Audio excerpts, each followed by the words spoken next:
Première question. Qu'est-ce que c'est qu'un mathématicien? Un mathématicien, c'est d'abord un monsieur qui passe sa vie, je dirais, en employant le mot classique, à sécher.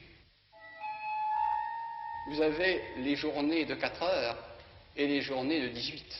Les journées où vous n'arrivez plus à vous extraire de l'obsession mathématique et où, jour après jour, durant 3 ou 4 semaines, vous dormez, si j'ose dire, et vous déjeunez avec vos obsessions mathématiques.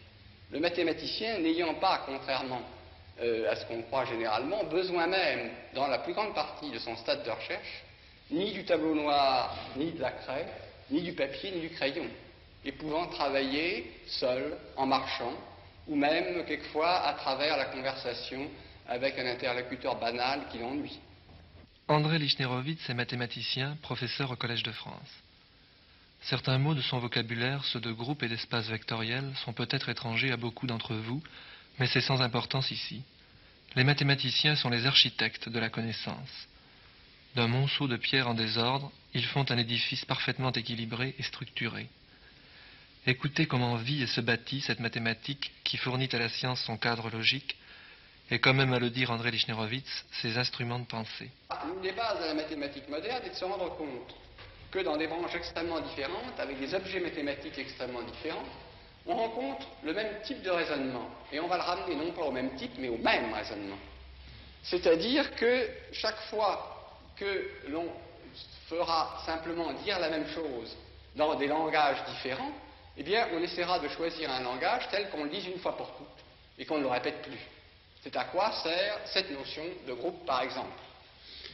Un autre exemple extrêmement utile et qui est la base de tout ce que l'humain appelle linéaire, c'est la notion d'espace vectoriel.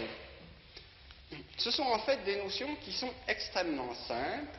Nous les appelons en mathématiques modernes des structures élémentaires, justement parce qu'elles servent, si j'ose dire, de pièces élémentaires dans le mécano que constitue la mathématique moderne.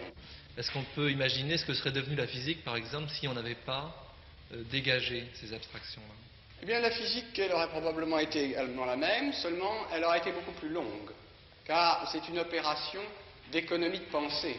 Ayant dégagé ces notions, on a étudié systématiquement tout ce qu'elles impliquent, d'un seul coup, quel que soit le contenu qu'on met dans ces ensembles. Ceci une fois pour toutes, et on l'utilise une fois pour toutes.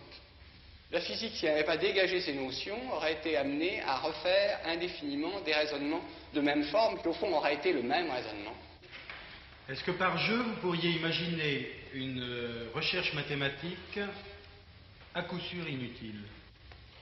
Je ne suis jamais sûr. Non, mais...